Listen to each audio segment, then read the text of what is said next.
Olá, pessoal! Eu sou a Vi, esse é o Oski e bem-vindos ao Reading with Vi.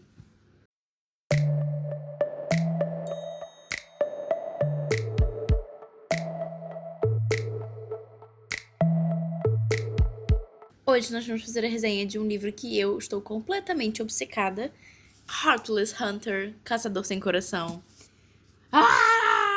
Eu tenho muitas coisas pra falar sobre esse livro, mas a primeira delas é que eu estou obcecada. Eu simplesmente não consigo parar de pensar nesse livro. Eu devorei ele em 2, 3 dias, então assim, tô muito animada pra falar deles com vocês. A resenha de hoje não vai ter spoilers no início, mas eu vou avisar quando eu começar a falar sobre o livro com spoilers. Então, se vocês ainda não leram, vão por sua conta e risco, se vocês quiserem saber os spoilers. Se não quiserem, vejam até a parte sem spoilers e voltem depois que lerem o livro. Caçador Sem Coração vai contar a história da Rune, que é uma bruxa, e ela vive num mundo que as bruxas foram proibidas. Há 2 anos atrás houve uma rebelião e mataram as bruxas que eram rainhas. Assim, ela é uma bruxa, mas ninguém sabe disso. De dia ela finge ser uma socialite super rica e super fútil, mas de noite ela é conhecida como a Mariposa Escarlate, que salva bruxas da Guarda Sanguínea. Acompanhar a jornada dela a tentar salvar a Seraphine, que era a melhor amiga da avó da Rune. Seraphine foi presa pelo Gideon, que é o capitão da Guarda Sanguínea. E nós vamos ter aqui um Enemies to Lovers. Nós temos 2 pontos de vista, o da Rune e o do Gideon. Tem um bocadinho de hot. Gente, esse livro aqui é incrível. Eu li ele, tipo, em 3 dias. E ele é muito fácil de ler. Os capítulos são muito curtinhos. E ele flui. Ele flui muito facilmente. Você fica muito interessado e você quer comer a história. E, gente, é Enemies to Lovers, tá? Tipo, não é... Ai, não gosta dela. Não, é enemies, porque ele é um caçador de bruxas e ela é uma bruxa. E ela é a Mariposa Scarlet.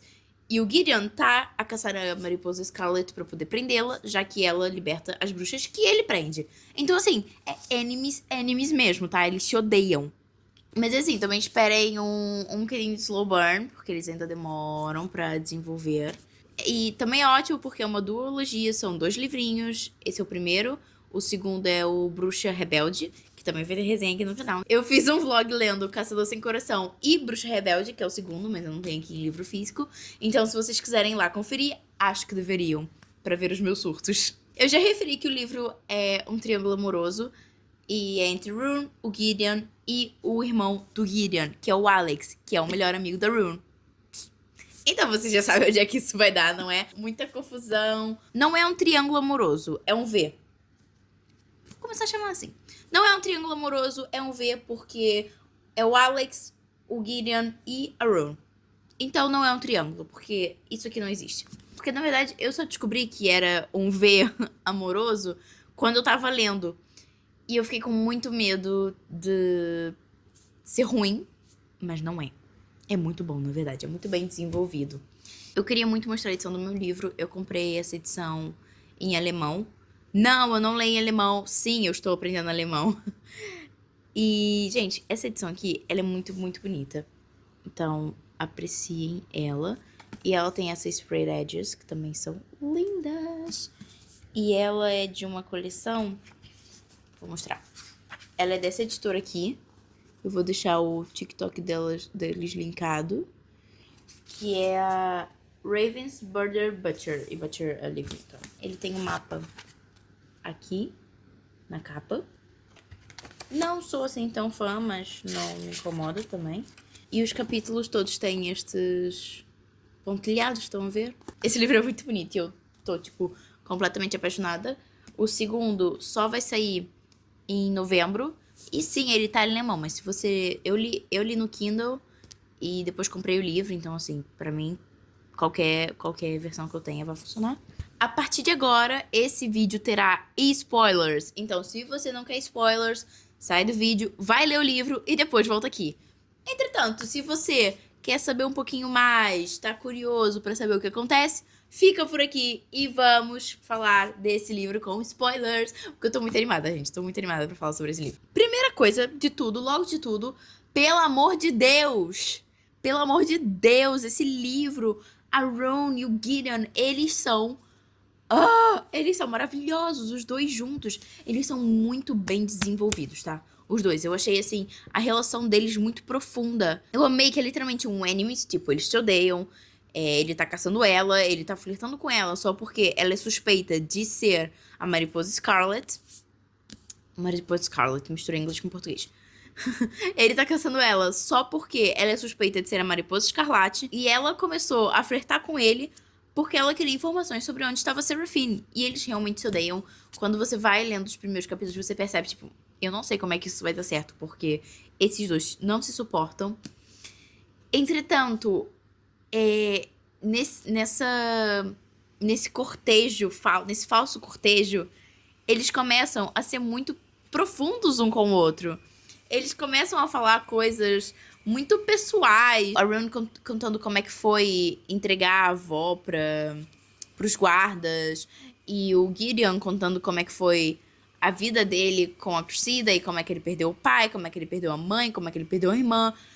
E é estranho, porque os dois, eles não conseguem se comunicar no sentido romântico. Ou seja, eles têm esses sentimentos, mas eles acham o tempo todo que um tá enganando o outro.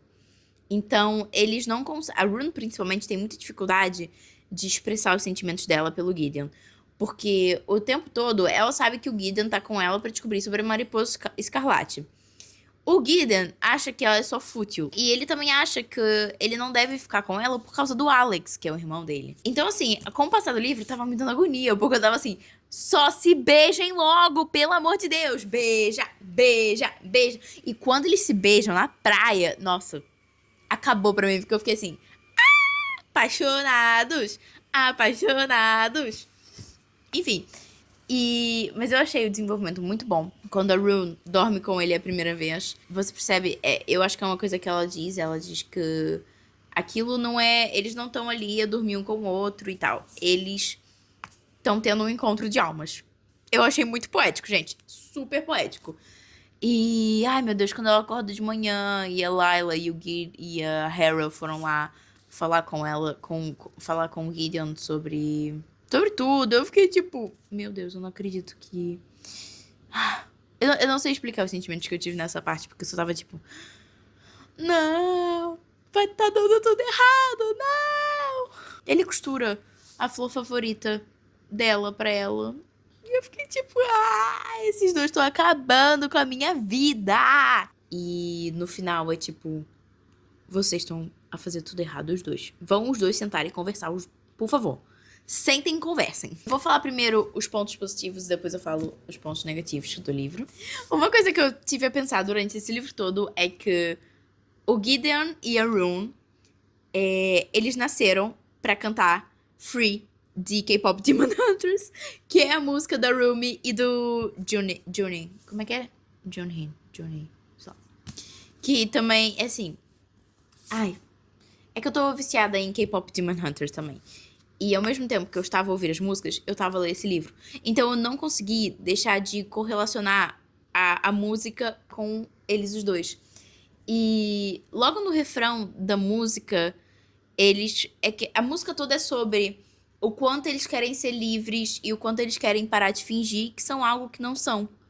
E o quanto eles só querem se amar livremente e serem eles mesmos, e eles não querem ficar dependendo do peso do passado. E, gente, é literalmente a Rune e o Gideon. Eu recomendo muito vocês ouvirem essa música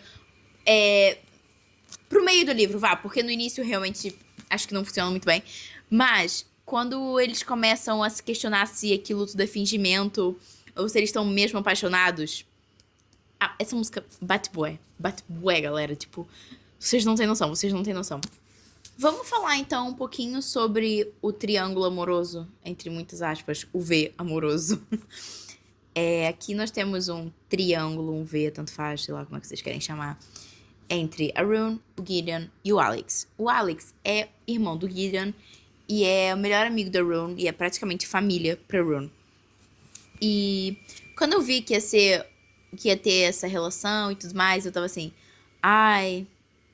não sei se quero, não sei se gosto.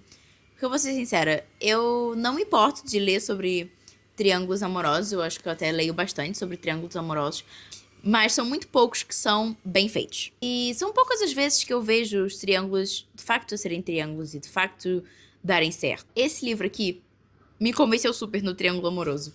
Porque eu sinto que todas as vezes que a Rune fala do Alex, ela nunca fala com a intenção de amar.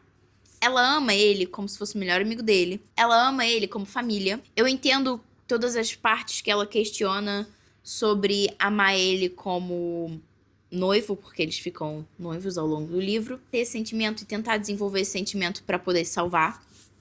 Mas... E nota-se que o Alex é apaixonado por ela. Completamente perdido por ela. E eu também gosto muito do facto do Gideon ter mais medo de se envolver com a Rune por causa do irmão do que por ela ser a Mariposa Escarlate. Dito isso, eu gostei do Alex. Eu acho que ele é um personagem que podia ter sido um pouquinho mais desenvolvido. Eu gostei muito da personagem dele e acho que ele trata a Rune muito bem. Apesar de tudo, ele também ama muito o irmão, então... Eu entendo que o Alex tá numa situação um pouco complicada. Vamos falar do elefante na sala? Não sei se a gente deveria falar do elefante na sala ainda, que é o final desse livro. O Alex não mata a Cressida. Cressida. Ele não mata a Cressida. E ela vive livremente. A Rune e o Gideon têm uma conversa sobre as três irmãs. E depois a Rune vai falar com a Verity. E a Verity começa a ficar muito na defensiva. Eu comecei logo de cara a suspeitar que a Verity era a Cressida. Ou seja, eu praticamente adivinhei o plot final do livro. Não tô a dizer que isso é uma coisa ruim, ok? Não foi assim tão ruim. Mas eu adivinhei logo isso de cara, porque foi muito estranho. Mas eu não tava percebendo muito bem como é que a Verity podia ser a Cressida. Mas eu achei muito suspeito o modo como a Verity defendeu as três irmãs. E aí, quando a gente descobre que o Alex não de facto matou a Cressida, eu falei, pronto, tá aí, conexão, uma coisa é outra. Gente, não tem maneira fácil de dizer isso, mas o Alex morre. O Alex morre e eu fiquei muito impactada. Eu não chorei, porque é isso, eu acho que eu não tinha um apego tão grande ao Alex. Eu me apeguei muito a Rune e ao Gideon, e acho que como é que ela se chama? A Kristen fez isso muito bem. Ela desenvolve muito bem os personagens principais. Entretanto, os personagens secundários eu sinto que são deixados um pouquinho de lado. E eu não tava 100% apegada ao Alex. Quando a Cressida mata, ela dá um tiro. Ela vai dar um tiro no Gideon. O Alex se põe na frente. Então, quando o Alex morre, eu tava mais curiosa e desesperada pra saber como a Rune e o Gideon, como é que ia ser o luto deles, do que propriamente estava me importando que o Alex estava a morrer. O que é péssimo, é horrível. Foi ok o Alex morrer, porque assim a gente conseguiria continuar com Gideon e Rune. Mas não sei, eu sinto que a morte dele foi muito rápida no final. E logo depois a Rune já vai embora e... Não sei, gente, não sei. Fiquei mixed feelings com o final, apesar de ter adorado o livro. Talvez da Verity, porque na verdade o desenvolvimento da Verity era ser o desenvolvimento da Cressida. Então, outra coisa que eu não sei se eu amei completamente, mas que eu aceitei e acho que foi muito bem feito e tá tudo bem por mim, é o sistema de magia. Basicamente, as bruxas precisam de sangue para fazer magia e elas conjuram um símbolo. E quando elas fazem magia, fica o símbolo delas, ou seja, o da Rune é a mariposa escarlate. E fica uma mariposa em cima de onde ela fez magia. E quando elas se cortam, se elas se cortarem pra fazer magia, fica uma cicatriz prateada, brilhante. Brilhante não, mas fica uma cicatriz em que elas vão se cortando e pelo que eu percebi, fica marcando mesmo como se fossem, até fazer tipo mariposas. Foi isso que eu percebi. Eu gostei, eu achei muito inteligente esse método. Eu dei 5 estrelas e foi favoritado. Eu gostei muito mesmo. Acho que tem alguns defeitos, mas pra mim tem mais qualidades do que defeitos. E eu senti que é uma romantasy gostosinha, boa pra ler rapidinho. Por isso também muito que eu dei 5 estrelas. E por hoje é isso. Espero que tenham gostado. Deixa o like, comenta o que vocês acharam do livro. Nos vemos em breve com a review do segundo livro, Bruxa Rebelde. Beijinhos e até o próximo vídeo!